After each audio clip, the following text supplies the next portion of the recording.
नमस्कार, आप देख रहे हैं हिंदुस्तानी मीडिया। मैं मोहम्मद शाहिद कामरान। आज हम मिलवाने जा रहे हैं खैरी बाका गांव की बेटी नीट 2020 परीक्षा में 614 अंक प्राप्त करने वाली शाहिदा तबस्सुम से, जिसने न सिर्फ खैरी बाका बिस्फी ब्लॉक मधुबनी बल्कि बिहार का नाम पूरे हिंदुस्तान में रोशन किया है। मेरा निवेदन है कि आप इस इंटरव्यू को ज़रूर देखें। छात्र छात्राओं से आग्रह है कि इसे आप देखें और फिर आप अपने लक्ष्य को बढ़ाने के लिए इनकी बातों को अनुकरण करें। शाहिदा तबस्सुम, आपका हिंदुस्तानी मीडिया में बहुत बहुत स्वागत है। Thank you so much. आप नीट एग्ज़ाम में 98.9 परसेंटाइल नंबर लाई हैं। इसका मतलब you have selected for national, you can take anywhere admission yes, in India। आप कैसा महसूस कर रही हैं? सबसे पहले तो मैं अल्लाह का शुक्र अदा करती हूँ और अपने पेरेंट्स का शुक्र अदा करती हूँ कि उनके दुआओं की वजह से मैं आज इस मकाम पर हूँ। मुझे बहुत खुशी हो रही है कि जो मेरा हमेशा का सपना था डॉक्टर बनना, वो आज पूरा होने जा रहा है, तो इसलिए मुझे बहुत ज़्यादा खुशी हो रही है। आप खैरी बाका गांव में रहती हैं। क्या आपने अपनी पढ़ाई जिला से बाहर किया या जिला में रहकर किया, गांव के स्कूल से किया? आप बताएं, जानकारी दें। मैंने अपनी पढ़ाई जिला में रह कर के किया है। 10th मैंने अपना ट्रिनिटी इंटरनेशनल स्कूल से कंप्लीट किया और 12th की पढ़ाई मैंने रीजनल सेकेंडरी स्कूल से कंप्लीट की और नीट के लिए मैं पटना में आकाश इंस्टीट्यूट से तैयारी कर रही थी। तो फिर जैसे आपने स्कूल पास किया, मैट्रिकुलेशन किया, ISC किया आपने, तो इसमें कैसा परफॉर्मेंस रहा आपका? मेरा 10th में 95% मेरे मार्क्स थे और 12th में मेरे 91% मार्क्स थे। इसमें 12th में मैंने स्कूल अटेंड नहीं किया था, मैं पटना में ही थी। तो इस बीच में जो बोर्ड्स में कैसे पढ़ाई करना है और कैसे बोर्ड्स में अच्छे मार्क्स लाने हैं, इसके लिए मुझे ब्रिलियंट इंटरनेशनल स्कूल के टीचर से गाइडेंस मिली, क्योंकि आकाश में मैं सिर्फ बायो। ये कहाँ है ब्रिलियंट इंटरनेशनल स्कूल? कहाँ है ये आपके ये कहाँ अवस्थित है ये स्कूल? खैरी बाका में। बाका में ही ये स्कूल। ठीक है, चलिए आगे बताएं आप। जी, तो वहाँ पर पटना में मैं सिर्फ बायो, केमिस्ट्री और फिज़िक्स की तैयारी कर रही थी और बोर्ड्स में मेरे 2 अलग सब्जेक्ट थे, इंग्लिश और म्यूज़िक। तो जो और टोटल बोर्ड्स का और नीट का एक अलग ही पैटर्न होता है, तो इसके लिए मुझे पूरी गाइडेंस ब्रिलियंट इंटरनेशनल स्कूल के टीचर्स ने दी और जिसकी वजह से मैं इसमें भी अच्छा परफॉर्म कर पाई। एक्स्ट्रा भी कुछ करिकुलम था आपका, मतलब कि मैट्रिक और इंटर के दरमियान, ISC के दरमियान आपने कुछ एक्स्ट्रा परफॉर्मेंस किया हो, एक्स्ट्रा कुछ करिकुलम रहा हो आपका पढ़ाई के अलावा, कुछ जहाँ इसमें आपने पार्टिसिपेट वगैरह किया हो कहीं? जी हाँ। क्या था बताएं, वो आप खुलकर बताएं। नेशनल चिल्ड्रन साइंस कांग्रेस में मैंने क्लास 8 में पार्टिसिपेट किया था। 8 में ही पार्टिसिपेट किया था? जी हाँ। ठीक है। तो उसमें मैं स्टेट लेवल, मैंने डिस्ट्रिक्ट लेवल सबसे पहले क्वालिफाई किया और उसके बाद स्टेट को रिप्रेजेंट करते हुए मैं नेशनल लेवल पे भी पहुंच गई थी। चलिए, नेशनल लेवल पे भी आप गई, ठीक है। तो इसका कोई सबूत भी होगा आपका, हम देखेंगे आपसे, वो सबूत भी लेंगे आपसे, ताकि हम यह चीज़, असल में आपके इंटरव्यू का मतलब है लोगों को, बच्चों को, छात्राओं के दिल के अंदर, उसके दिल के अंदर से वो खौफ हटाना कि नीट कंप्लीट करना बहुत मुश्किल है। आप बताएगा आपने नीट की तैयारी कहाँ से की? मैंने नीट की तैयारी पटना आकाश इंस्टीट्यूट से तैयारी कंप्लीट की और वहाँ पर मैं अप्रोक्स 1.5 ईयर्स तक थी और उसके बाद मैं अभी लास्ट 1 ईयर से मैं घर पर हूँ और घर पे मैं तैयारी कर रही हूँ। आपके पेरेंट्स क्या करते हैं? मेरे पापा पॉलिटिशियन हैं और मेरी अम्मी हाउसवाइफ हैं। तो फिर आपके पापा पॉलिटिशियन हैं, आपकी माँ हाउसवाइफ है, तो फिर इन लोगों से तो कोई आपको ऐसा कॉपरेशन नहीं मिला होगा कि उन लोगों का बैकग्राउंड अलग है और आपने ये दिमाग में आपने कैसे ले लिया कि आपको नीट कंप्लीट करना है और फिर इतना नंबर से आप कंप्लीट फर्स्ट अटैम्प्ट में करी हैं आप? मेरे पापा पॉलिटिशियन हैं और वो समाज सेवी हैं और डॉक्टर बन के भी मुझे समाज सेवा करना है, तो उनके हार्ड वर्क को देखते हुए और उनका वो जो समाज सेवा वाला जज्बा था, उनको देख करके मैंने मोटिवेशन लिया कि मुझे भी इस फील्ड में बढ़ना है। और क्लास 8 में जब मैंने NCSA में पार्टिसिपेट किया था तो उसमें भी मेरा टॉपिक डिजीज़ से रिलेटेड था, यानी डॉक्टर वाले फील्ड में। तो वहाँ पर जब मैं बहुत आगे नेशनल लेवल तक पहुँच गई, उस टाइम तक मेरा पूरा इंटरेस्ट आ गया था कि मुझे सिर्फ़ और सिर्फ डॉक्टर ही बनना है और इसी से मुझे काफ़ी ज़्यादा मोटिवेशन मिली। बेटा आप ये बताएं बहुत कम उम्र में 16-17 साल में आपने नीट कंप्लीट कर लिया है। आप 20-21 साल में एक अच्छी डॉक्टर बनेंगी आप। इंशाल्लाह।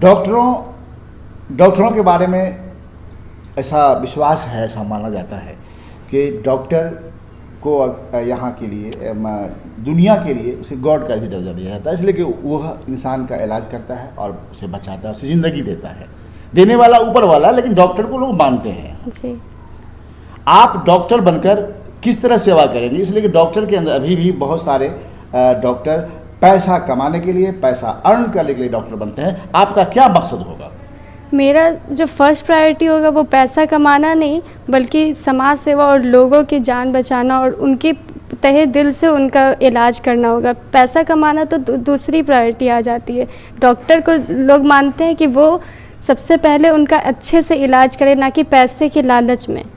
तो और ये बहुत बड़ी सोच है आपकी कि आप कहना चाह रही हैं कि हमारा डॉक्टर बनने के बाद मेरा ये फ़र्ज़ है कि हम खिदमत करें, पैसा को प्रायोरिटी नहीं दें। नहीं, पैसा को प्रायोरिटी नहीं दें। ये बहुत अच्छी सोच आपकी है।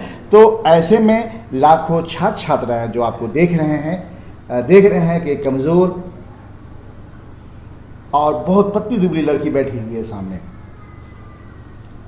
इन लोगों को आप क्या प्रेरणा, क्या सबक देना चाहेंगे? इसलिए कि वो उन्हें यह देखने के बाद तो एक बार सोचने पर वो मजबूर हो जाएगा कि ये और पतली दुबली लड़की है, उसने 98.9% लाकर हिंदुस्तान में नाम रोशन किया है। आप उन्हें क्या कहना चाहेंगे ताकि वो भी आपको सुनकर कल के डेट में, कल की तारीख में वो भी नीट कंप्लीट कर सके? आप बताएं, लाउडली बताएं, इसलिए कि वो एक रिकॉर्ड रहेगा उसके लिए। आप बताएं। नीट एग्ज़ाम कोई ज़्यादा डिफ़िकल्ट एग्ज़ाम नहीं है। यहाँ पर अभी के दौर में हमें काफ़ी ज़्यादा सोर्सेज हैं। हम कोटा जा कर के, हम पटना जाके या फिर इंडिया के किसी भी कोने में हम इसकी तैयारी कर सकते हैं। लेकिन हमारा जो मकसद होना चाहिए वो ये नहीं कि हम इस बड़े से बड़े इंस्टीट्यूट से, जहाँ से टॉप रैंकर्स आते हैं, ज़रूरी नहीं है कि सिर्फ वहीं के बच्चे नीट क्वालिफाई करते हैं। जज्बा स्टूडेंट के अंदर होना चाहिए कि वो खुद को उस रिज़ल्ट के अंदर देखना चाहते हैं, वो खुद को अच्छा परफॉर्म करना चाहते हैं। क्योंकि मैं जब क्लास 11th में गई थी तो वहाँ पर मेरा कोई स्पेशल बैच नहीं था, कोई अच्छा बैच, लास्ट बैच में मुझे एडमिशन मिला था क्योंकि मैं वहाँ लेट गई थी। लेकिन मेरे अंदर वो जज्बा था कि मुझे खुद को टॉप बैच में देखना है और टॉप रैंकर्स वाले बैच में देखना है और अच्छा रिज़ल्ट लाना है। क्योंकि वो वहाँ पे मुझे खुद से, बच्चे को खुद मेहनत करनी होती है कि वो कहाँ आखिर अपना रिज़ल्ट, अपने आप सपना पूरा करना चाहते हैं, तो उसके लिए वो अपनी पूरी मेहनत लगा दें, वो ज़्यादा बेहतर है। और यहाँ पर अभी हम लोग 2020 में जो मेन चैलेंज आया हमारे सामने वो था कोरोना की वजह से हमें कोई इंस्टीट्यूट सारे बंद हो गए थे, तो हम लोग घर पे तैयारी कर रहे थे।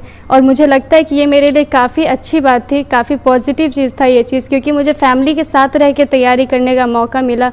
वो जो प्रेशर था कोरोना की वजह से बार बार नीट पोस्टपोन होना, ये सब, तो ये सब प्रेशर ख़त्म हो जाता था जब मैं फैमिली के साथ बैठती थी, उनसे बातें करती थी।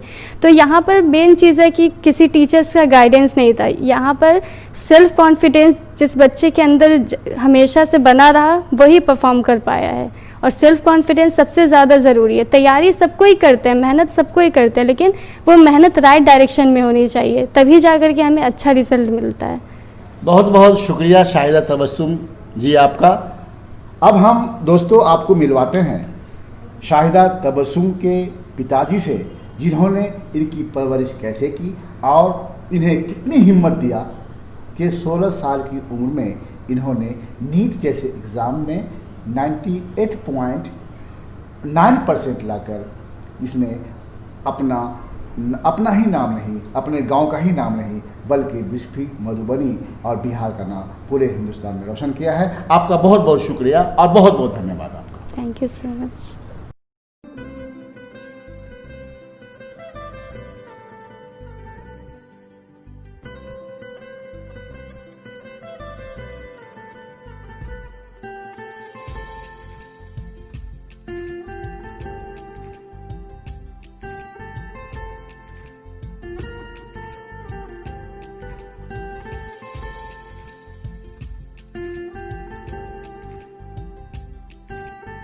जनाब अब्दुल हाई साहब, आपकी सबसे छोटी बेटी नीट 2020 एग्ज़ाम पास की है जबकि आप हमेशा सियासत से जुड़े रहे, आप एक पॉलिटिशियन हैं। आप ये बताएं कि आपने अपने बच्चों की परवरिश कैसे की कि आप पॉलिटिक्स में भी बावजूद इसके आपकी बेटी है। हिंदुस्तान के सबसे बड़े एग्ज़ाम नीट में, जिसकी तैयारी मुश्किल भी होती है और इसमें पास करना फर्स्ट अटेम्प्ट में बड़ा मुश्किल होता है। लोग इस पर एक ताजुब खेज निगाह से देखते हैं कि कैसे लोग पास कर जाता है। आप ये बताएं कि आपने इसके लिए क्या किया। सबसे पहले तो आपका शुक्रिया अदा करते हैं हिंदुस्तान चैनल मधुबनी। अभी मैं चंद लफ्ज़ों में सबसे पहले उस मालिक का शुक्रिया अदा करते हैं जिन्होंने हमें ये जज्बा दिया और इस बच्ची को इस मुकाम पे पहुंचाया। जी जी। अपने पैगाम में मैं दही क्षेत्र के लोगों को, मतलब देहाती क्षेत्र, जी जी, देहाती गांव घर के लोगों को और ख़ास के छात्राओं को, होनहार उस बच्चे को जो क्लास में एजुकेशन हासिल कर रहे हैं, उनको मेरी तरफ से पैगाम होगा कि मैंने पॉलिटिक्स शुरू किया, उसमें कोशिश किया कि पूरी ईमानदारी से समाज के बीच जो समाज का हक है वो पहुंचाने का काम करें। और उसके बाद गार्जियन का सबसे पहला फर्ज है कि कहीं भी आप हैं, अपने बच्चों के साथ प्यार के साथ शाम के वक्त एक टाइम का खाना साथ खाने से उसकी हौसला अफजाई होती है और पूरे दिन की रूटीन समझ में आ जाती है। ये मैंने किया है। इधर मेरे पास जो बड़े बच्चे हैं, बी फार्मा एम फार्मा करने के बाद अभी यूएसए में टॉप साइंटिस्ट हैं वो। दूसरे वाले हैं, तो सबसे पहले मैंने बच्चों को ये किया कि पूरे देश में जो कंफ्यूज हो जाता है तो तीसरा क्लास तक मुकम्मल दिनियात की तालीम हासिल करवाया। बहुत बड़ी बात है। जी जी, दिनियात की तालीम आज जो नीट कंप्लीट किया है, अगर आप चाहें तो उससे दिनियात की जितनी भी सलाहियत की बात पूछेंगे वो पूरा उससे लेस है। आप इस बात को यहाँ साफ इसकी तरदीद कर रहे हैं कि कोई कहता है कि मदरसा या अरबी पढ़ने वाले जानकार नहीं होते हैं, तो आप ये साबित करना चाह रहे हैं कि दिनियात हासिल करने वाले कोई भी मकाम को हासिल कर सकते हैं। जी जी जी, मैं बता रहा हूँ कि हर हाल में हम लोगों ने दिनियात को कंपलसरी तीसरा क्लास तक समझा, उसके बाद दुनियावी तालीम में मुकम्मल इंटरेस्ट दिलवाया। सेकंड वाले हैं उसको भी मैंने दिनियात से जोड़ा। हाफिज होने के बाद सैफुल्लाह फहमी जो डायरेक्टर हैं, जिन्होंने पूरा गाइड किया है नीट में और दूसरे बच्चों को भी मेरे घर के बड़ी मदद मिली है, वो हाफिज होने के बाद इंटरनेशनल यूनिवर्सिटी है नदवा, वहां से टॉप स्टूडेंट रहे। यूनिवर्सिटी से, लखनऊ यूनिवर्सिटी से एमए किए और दीन के साथ दुनियावी तालीम हासिल की है। तीसरे वाले वो भी जेईई करके इंजीनियर हैं, जो भी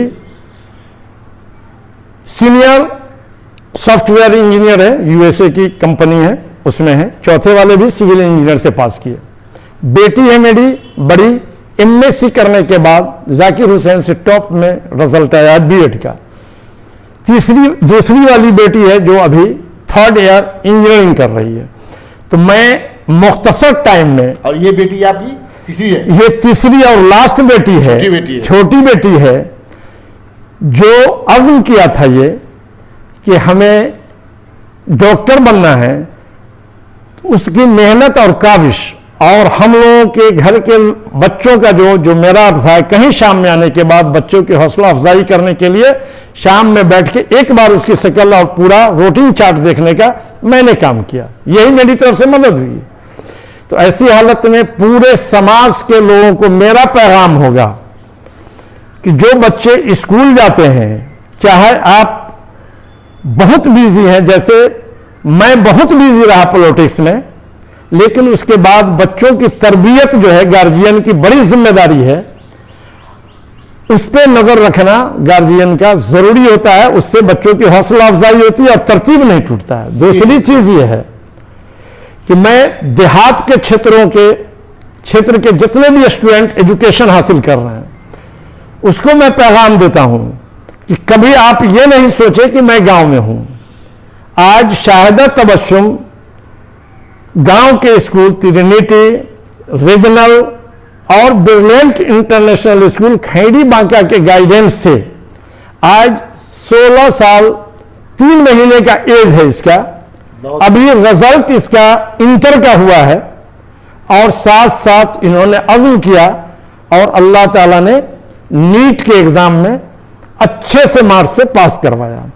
तो फिर मैं दोबारा इलाके के लोगों को मुखातिब करता हूं कि आप अपने बच्चों के तरबियत के लिए अपना कीमती टाइम निकालने का काम करेंगे और होनहार स्टूडेंट से मैं को पैगाम देता हूं कि आप अपने हौसले को ये रखें कि जब मैं मेहनत करूंगा तो फल मिलेगा और इस तरीके की कामयाबी मिलेगी।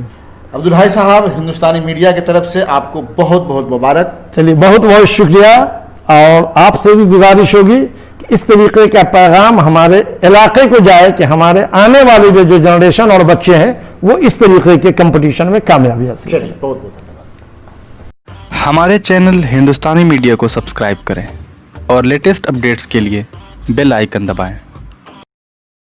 Kindly subscribe to our channel Hindustani Media and press the bell icon for the latest updates.